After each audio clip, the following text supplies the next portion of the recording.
MLA कहते हैं कि बीजेपी में चीफ मिनिस्टर का पोस्ट 2500 करोड़ में खरीदा जा सकता है। कॉन्ट्रैक्टर एसोसिएशन प्रधानमंत्री को चिट्ठी लिखता है, कहता है कि कर्नाटक में 40% कमीशन लिया जा रहा है। प्रधानमंत्री चिट्ठी का जवाब नहीं देते। कांग्रेस पार्टी की मीटिंग होती है तो हमारे सब नेताओं के हम नाम लेते हैं। जैसे अभी मैं आया, स्टेज पे जो हमारे नेता हैं उनके हम नाम लेते हैं, उनका स्वागत करते हैं। सिद्धरमैया जी की बात करते हैं, डीके शिव कुमार की बात करते हैं, परमेश्वर जी, खारगे जी की बात करते हैं। मगर जब प्रधानमंत्री भाषण करते हैं, वो अपने भाषण में किसी और नेता का नाम कभी नहीं लेते। मोदी जी सोचते हैं कि सिर्फ नरेंद्र मोदी जी हैं, बाकी कोई और है ही नहीं। या फिर बीजेपी के कर्नाटक के नेता इतने भ्रष्ट हैं कि प्रधानमंत्री उनका नाम नहीं लेना चाहते। 40% नंबर आपने सुना होगा। पिछले 3 साल कर्नाटक ने सिर्फ 40 सुना है। कोई भी काम करवाना हो, बीजेपी को पहले 40% कमीशन दो, उसके बाद काम होगा, नहीं तो काम नहीं होगा। उसको डबल इंजन सरकार कहते थे। 1.5 लाख करोड़ रुपए 4 साल में वो चोरी कर गए। उनके एमएलए कहते हैं कि बीजेपी में चीफ मिनिस्टर का पोस्ट 2500 करोड़ में खरीदा जा सकता है। कॉन्ट्रैक्टर एसोसिएशन प्रधानमंत्री को चिट्ठी लिखता है, कहता है कि कर्नाटक में 40% कमीशन लिया जा रहा है।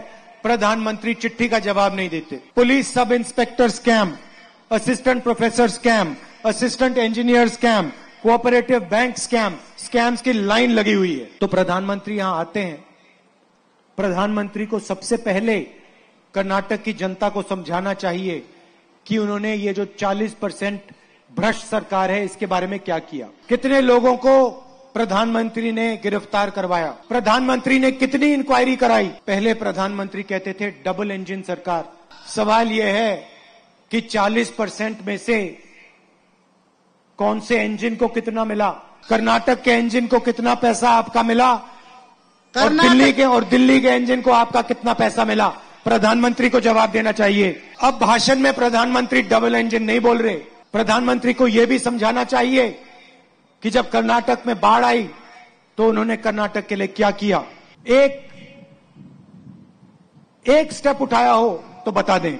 जब कर्नाटक को टैक्स का पैसा कम मिला तो प्रधानमंत्री ने क्या किया, कर्नाटक की मदद कैसे की। इन चीजों के बारे में प्रधानमंत्री एक जवाब नहीं देते हैं। पिछले 4 सालों में कर्नाटक की सरकार ने क्या किया, उसके बारे में प्रधानमंत्री नहीं बोलते। आने वाले 5 साल में प्रधानमंत्री कर्नाटक के लिए क्या करेंगे, वो भी नहीं बोलते। प्रधानमंत्री आपके ध्यान को हटाने की कोशिश करते हैं। अपनी बात करेंगे, कहेंगे कि कांग्रेस पार्टी ने मेरे ऊपर आक्रमण किया। गिन के कहा कि 91 बार कांग्रेस के नेताओं ने मेरे बारे में बोला। मगर ये चुनाव नरेंद्र मोदी के बारे में नहीं है। ये चुनाव कर्नाटक की जनता का है, कर्नाटक के किसानों का है, मजदूरों का है, छोटे व्यापारियों का है, युवाओं का है। बेरोजगारी के बारे में है, महंगाई के बारे में है। आपको मालूम है सबसे ज्यादा बेरोजगारी आज कर्नाटक में है। इसका कारण नोटबंदी और गलत जीएसटी। और ये नोटबंदी और जीएसटी दोनों गरीबों से लूटने के प्रोग्राम है, अरबपतियों को फायदा पहुंचाने वाले प्रोग्राम है। इनके बारे में प्रधानमंत्री क्यों नहीं बोलते। 400 रुपए का सिलेंडर हुआ करता था यूपीए के समय, 1100 रुपए का हो गया है। प्रधानमंत्री कर्नाटक की महिलाओं को यह क्यों नहीं समझाते। पेट्रोल 56 रुपए का होता था, आज 100 रुपए का हो गया है। कुकिंग ऑयल जो है 60 रुपए का होता था, 200 रुपए का हो गया। इसके बारे में प्रधानमंत्री क्यों नहीं बोलते। ये चुनाव ये सवाल है। मैंने कहा कि बीजेपी के लोगों ने क्या करने जा रहे हैं वो नहीं बताया। मैं आपको बताता हूं अगले 5 साल के अंदर कांग्रेस पार्टी क्या करेगी। और ये 5 कदम हम पहले दिन पहली कैबिनेट मीटिंग में ले लेंगे।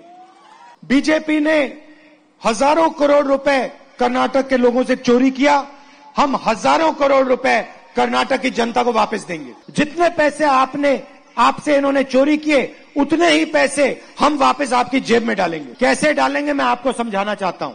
महंगाई की सबसे ज्यादा चोट हमारी माताएं और बहनों को लगती है। उनको हम गृह लक्ष्मी स्कीम देने वाले हैं। क्रांतिकारी कदम है। 2,000 रुपए हर कर्नाटक की महिला के बैंक अकाउंट में हर महीने मिलेगा। बाहर आंधी आए, तूफान आए, गर्मी हो, सर्दी हो, हर महीने कर्नाटक की महिलाओं को 2,000 रुपए बैंक अकाउंट में सीधा मिलेगा। महिलाओं के लिए दूसरा स्कीम जिसको हम सखी कहते हैं, कर्नाटक में जब आप बस में जाएंगी आपको एक पैसा नहीं देना पड़ेगा।